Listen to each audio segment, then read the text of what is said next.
Okay, good morning, everybody, and thank you for being in class. I'm sorry about getting started 6 minutes late today.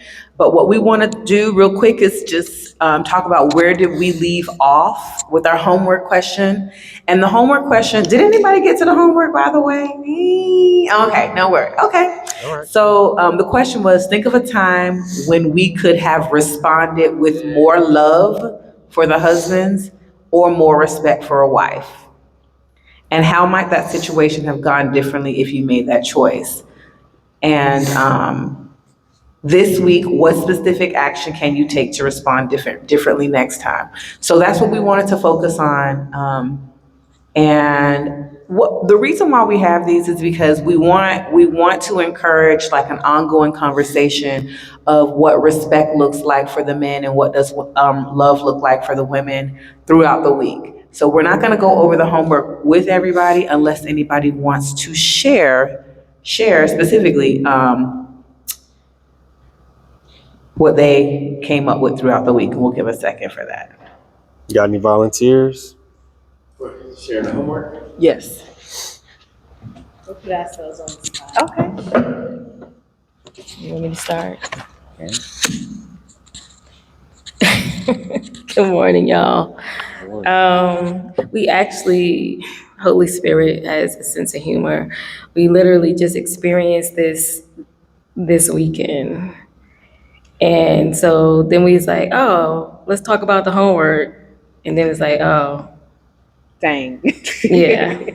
So we got spanked a little bit. I definitely got spanked. Don't give all your information or don't tell everything. I'm just playing. Okay, I'm sorry. Recording. But there was a situation we had over the weekend, and it got a little heated, and I did not respond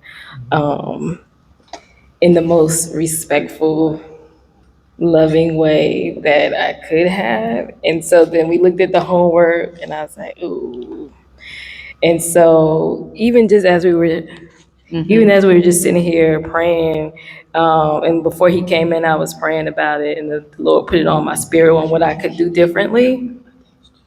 Because I realized the reason why I responded the way I did was because I was dealing with subconsciously some old pains and wounds that I had gotten from childhood with regards to my dad.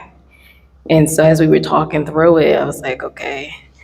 So the Lord was like, okay, I was asking him to help me heal from those wounds, and to bring it to my remembrance when I may be triggered to respond in a way that's coming from that pain, so that it can arrest my attention and I can respond better and more respectfully to him and be more loving. So, ouch. So for me, it's realizing that I have to, in order to love her the way she needs, and I can respond with love, I just have to use more words. When I say use more words, meaning that I have to be very intentional to give her the information that's in my head. Amen. Thank you on behalf of all of the sisters in the congregation. On behalf of all the sisters in the congregation, thank you for realizing that. That's paramount. Anybody else? That was good. Yeah, thank you for sharing that. All right. So, recap. Last week we were talking about the signs of the crazy. Oh, by the way, BJ's not feeling that great, so I'm talking a lot today. Signs, recognizing the signs of getting on the crazy cycle versus how to get off the crazy cycle.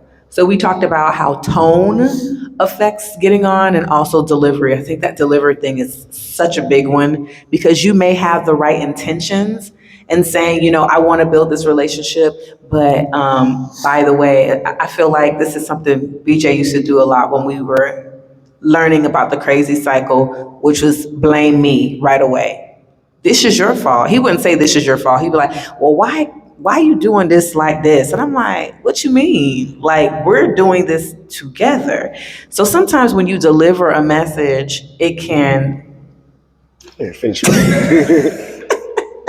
sometimes when you deliver a message, the way you deliver it can overshadow the actual issue. And so, and then of course, defensiveness and being offended. Like if someone's going to tell you something about yourself and you automatically defensive and offended, you really cannot even hear something even when they're telling you something that's right. You can't hear it because you're automatically on the defense. Yeah, and just real quick on that, the delivery and the defensiveness and being offended, they really do go hand in hand very, very easily. And so, what I try to consider doing is, because people are speaking in the heat of a moment, they may be coming from an emotional standpoint, and it takes a lot of practice to get to the point of being able to deliver, use your words, like Anthony was saying, to convey exactly what it is that you're thinking without it coming across in a cutting way. As the recipient of this, whatever it is, try not to get lost in the delivery. And that's really hard to do. Now, the person who has issues with giving the delivery definitely need to work on that, but try to cut through all of the whatever, the tone, the eyes, the whatever, and really try to pick up on what's being said, because that's where you really want to focus on. Too often we end up going through this space of the delivery was wrong, and we never addressed the original issue. We never addressed the original issue. And so now both parties are mad because you're offended or defensive about how it was brought to you, and the person who's trying to deliver the message never gets any kind of resolution. And so just one of those points to take into consideration. Okay, and now how to get off. Oh, by the way, of course, there's withdrawing and then feeling of resentment or blame, getting on the crazy cycle. If you see yourself withdrawing, if you see yourself retreating, then you need to know and understand you are in this crazy cycle. Let me just put that out there. If you see yourself withdrawing or retreating, you are in the crazy cycle, in case you don't know. And you need to make an effort to get off. How do we get off, right? Yeah, as you see in this first point here, assuming positive intent. And I know they use that at a whole lot of, company meetings and stuff like that when you're interacting with your coworkers and stuff like that. But the same is very true in your own marriage. Assume positive intent. You're not married to the enemy. This person isn't your adversary and trying to drag you down and stuff like that, right? So instead of sending, thinking the absolute worst, which again, this takes a lot of practice. Early in our marriage, we would have arguments and things would be presented like, well, you're trying to X, Y, and Z, or you're trying to, whatever cutting word that you can think of, sabotage, hold me back, trying to, whatever it is. And you're all like, wait a minute, that ain't me. Why would I ever be that kind of person? What are you talking about? You have to assume positive intent. Remember that your spouse is your spouse. This is the only person in the world that you are with. You know what I'm saying? Out of the 8 billion people on this planet, this is your person. They want to be with you. You chose to be with them. There's a lot of gravity into all of that. So I really stress that first point with assuming positive intent. And then, again, what we were just saying about the defensive and offended, just trying to make sure that you are not so easily offended and defensive. And this is the thing. It doesn't mean that, you can't come back to your spouse and say, hey, I heard what you just said, and I'm going to work on that issue, or, we come to a resolution about it. But we also need to talk about your delivery skills. There was a better way that you could have brought that up. There was a better way that you could have said that would not have felt so disrespectful or so unloving towards me, right? I hear you. And again, we want to make sure that we're addressing that first issue that was brought up, but we also want to practice getting better in the way that we deliver our messages to each other. And I would say timing on that. I'm sorry. I would just say timing on that is very important, because I know we be ready to set them straight. And sometimes they may feel like, oh, you just tit for tat kind of thing, because if they're in a posture of tensity, that's what it's going to feel like to them. So it's going to be hard for them to receive that you're trying to really just work together, right? Because that's what we should be doing. My wife should be readily showing me where I'm failing so I can improve and be better. And I want her to let me know when I'm not at my best so I can always be better. But sometimes timing just may throw me off from being able to see that at the right time. Yeah, that's a good point. I just have a question. Which one would you address first? So, okay, your spouse is coming to you with the problem and their delivery is wrong. Now you're offended. In order to get back to a good spot, how do you decide what you address first? The delivery or the delivery or offending? Well, one of the things that we did talk about last week is who makes the first move. That's a really good question. Who makes the first move? And the thing is, it's the most mature person in the relationship. So whoever is more mature, for me in our relationship, it was BJ. BJ is the leader in our relationship. He's the leader of our marriage. And so when I could not see past his delivery or I was offended, he led our relationship that way. He would continuously steer me back into, listen, now that we're both upset with each other, let's find a way to not be upset. So it has to be the responsibility of the most mature person. And whoever is most mature is not always the same in the same season. And whoever is the most mature is not always the man necessarily. Sometimes it's the woman. And so you just have to decide in the moment who is the more mature internally. I think that's a definitely good point. Just another kind of perspective on that of like, okay, your delivery was wrong. I brought you an issue. Which one should we address first? I would say it definitely deals with maturity, but I would say deal with the issue first, right? Because this person is bringing something to you because it needs to be addressed. Now, their delivery may be off and they may need some work on that. But if the other person who received the cutting are, man, this is really hard to hear the way that you just brought this to me. If they can just withstand it just for a little bit, so they can really hear their partner, because they must be coming from a place of passion to be shooting you up like this to say what you've been doing, address that. And, kind of to Anthony's point, timing, there is definitely a time and perspective on this, because you don't want to look like you're just going back and forth about like, oh, you got me, I'm about to get you right on back. No, that's not what we were trying to do. So I would say, the facts and circumstances dictate that. It may be a couple of days after you all resolve that issue that you just say, hey, I'm glad we got past that point, but baby girl, that was really the way that you brought that to me. I would have done it like this, and it would have been more receptive, because the way that you brought it really put me into a hard space, and it was really hard for me to move forward, right? Again, we always wanted to be better for each other, so, yep. Oh, no, because you got to use the microphone. We got to record it. Yeah. How would we start the healing process with a situation like that if the person that's offended doesn't know that they were offensive, so when you try to bring it up to them, they don't hear it. So it's hard to get out of the crazy cycle. Say for instance, if I brought something to Teresa and my delivery was wrong, and then I tell her, you did X, Y, and Z, but then she'll turn around and say, no, I didn't. So the issue that's at hand is not resolved because Teresa doesn't see where she could have done something differently to get out of the crazy cycle faster, if that makes sense.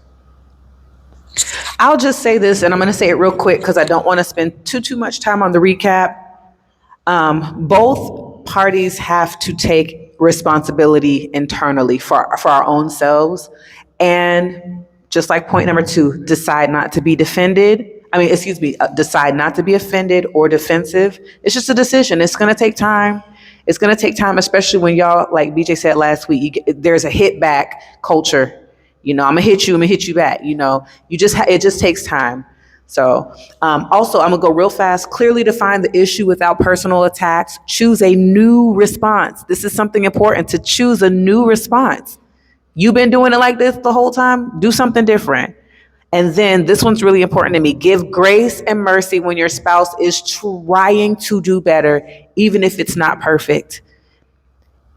Progress is plenty, you know? And then little by little, more progression will be made, and to the point where you're going to be like, oh, wow, look at our marriage.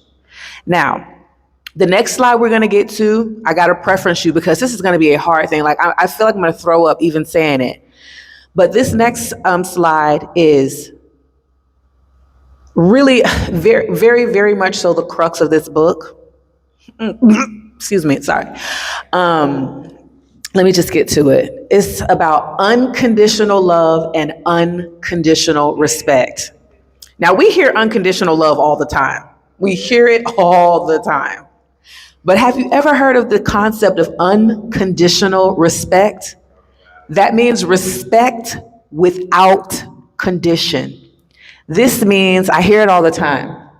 I don't respect my husband. He has not earned my respect. Have you ever heard a husband say, or it be okay for a husband to say, I don't love my wife. She has not earned my love. Ooh, it sounds crazy. We can hear women all the time say, I don't respect my husband. I don't respect my husband. For what? What should I respect him for? He don't take a bath. He don't feed the kids. He don't walk the dog. Why should I respect him? Huh? Have you ever heard a husband say, I don't love my wife. Why should I love her? She don't cook consistently. The house is always, you see how it is when the tables are turned, when it's flipped? And considering that a man's number one primal need is respect from his wife, whereas a woman's primal need is love from her husband, when that is turned around, can you see how a lot of times, just in society, just like in our culture, American culture, we may be starving the men. Think about that. Would you want your sons, for those of you who have children, to be married to a woman who does not respect him? Would you want I always ask myself this, do I want my sons to be married to a woman like me? And I do. I mean, I do. But now, the woman who I am now, I don't even think I would have wanted my sons to date Neldra from 10 years ago. I'm like, ooh, why you brought her home? She's rough. He wasn't rough. He was good. He was good, okay. And I would just say this, Neldra just kind of showed like this cultural paradigm and like how we, the differences between love and respect. But, gentlemen, we're not off the hook of this either because honestly, since we don't use words a whole lot, our actions do all of the talking for us. And so while we may not say, you haven't earned my love, why would I show love to you? The way that we act can demonstrate that. Mm-hmm. And we talked about that a lot last week with either I'm going to completely withdraw myself. I'm not talking to you. We're going to walk right past each other. And it's just going to be this frigid environment that we're in. Or, I'm going to just grab the car keys and I'm going to just go. And I'll see you when I see you. Right. And so it's important that, while we don't say those things the way that Neldra just verbalized it, our actions does more than enough to say it for us. So Ephesians 5:33. However, this is Bible. However, each one of you must love his wife as he loves himself. That is, if you love yourself. Some of y'all don't treat yourselves good either. And a wife must respect her husband. This is Bible. This is Bible. How obedient are we being to God's word in our marriage actively? Let's talk about this. I want to talk about this unconditional love and unconditional respect thing, because I know it sounds kind of crazy. What do we have to say? It's weird, right? How does it make you feel to hear unconditional love and unconditional respect? This is the thing that unconditional love says. Even if I don't, husbands, this is you saying this to your wife. Even if you don't respond perfectly, I choose to care for you. Take a second to do that. I want you to read it and I want you to say it to your wife. even if you don't respond. Here, Yeah. Even if you don't respond perfectly, I choose to care for you. Even if you don't respond perfectly, I choose to care for you. thank you. And wives, likewise, because we do think our husbands fail in a lot of different ways. And it's just really because our nature says we can do it better. We know better. Think about Eve. She thought she knew better than Adam in the garden. She was like, I hear too many amens right there. She was like, oh, you know what? God said not to do that, but we're going to do this, Adam. She thought she knew better. We're still in that. So I'm going to tell you. We sometimes want, because it's about how I feel and what you did and that kind of thing. And so we intend to give love or respect a certain kind of way, but when we fail, we fight for our intent. Well, you said it like this and it made me feel, well, I ain't mean to. And if I can convince you that I didn't mean to say it that way, and you can get it the way I said it, then you shouldn't feel offended no more.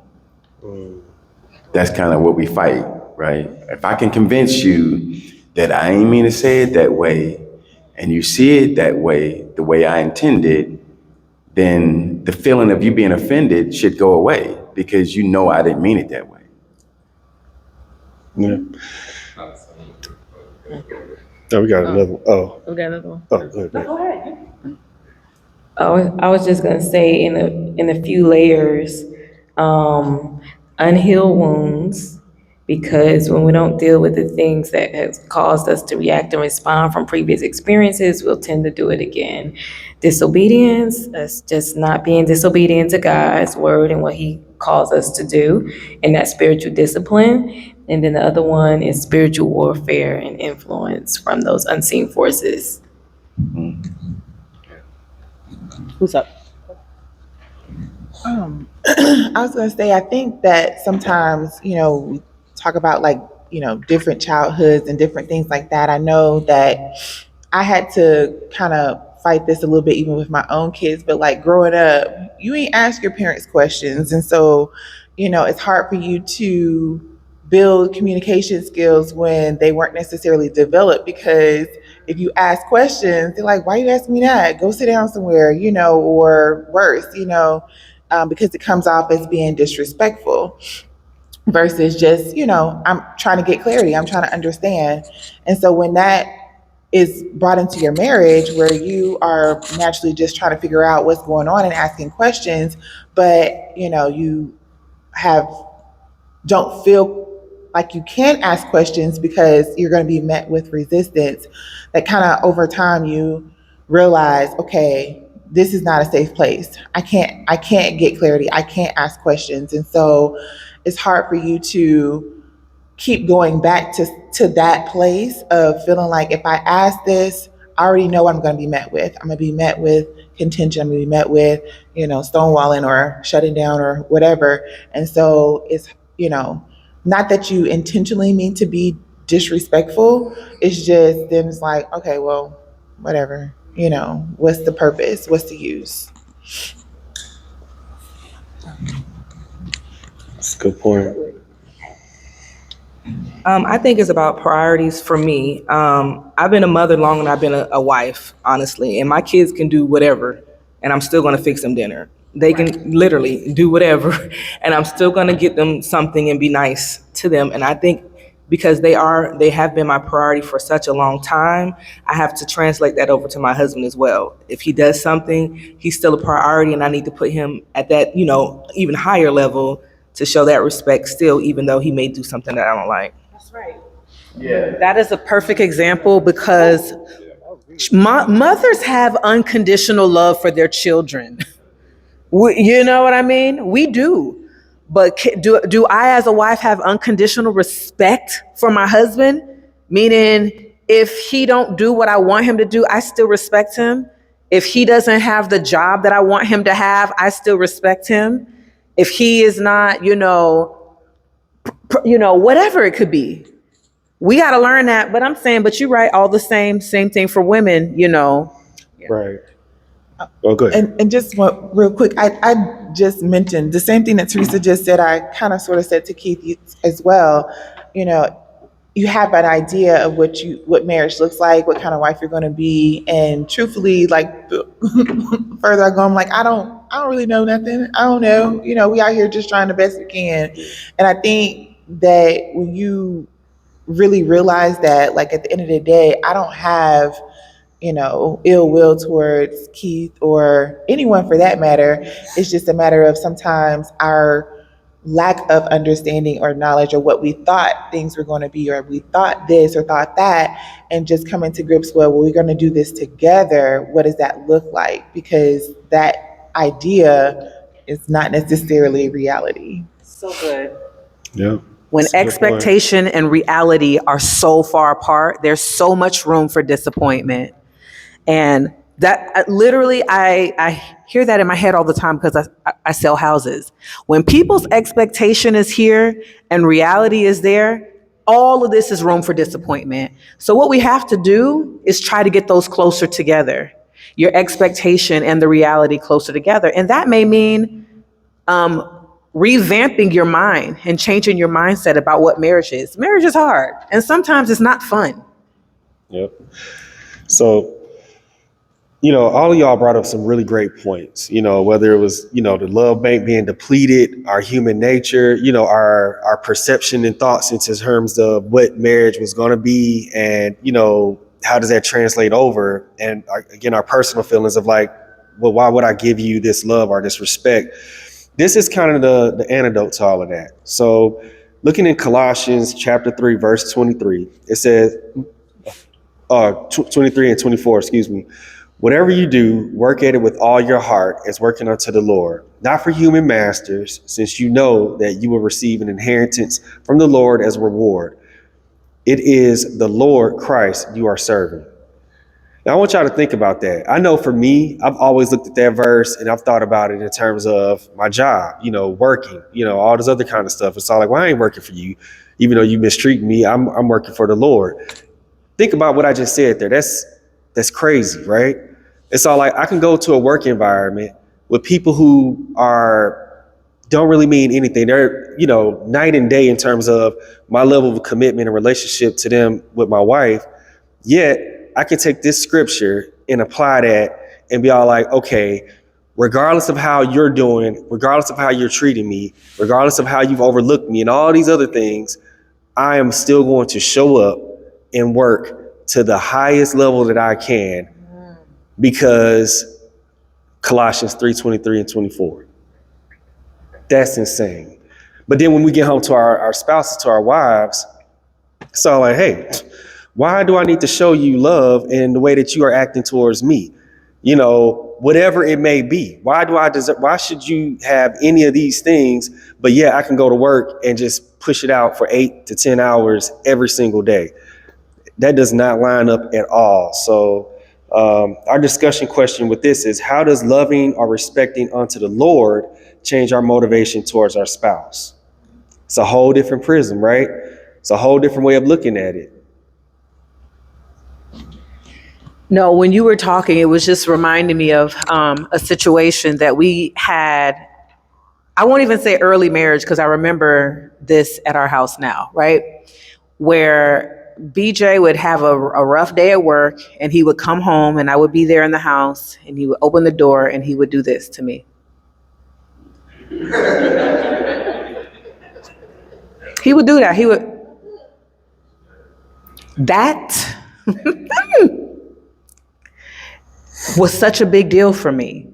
It was a very, very big deal for me because I'm like, I'm here with your kids and cleaning your house, which I'm really not, I don't really like to clean. I'm like, your kids is cleaning this house, but I'm here and I'm your wife. And what I know is if I walk down the street to the gas station, or if I drive down the street to the gas station, that dude in the gas station who got a mad crush on me gonna be like,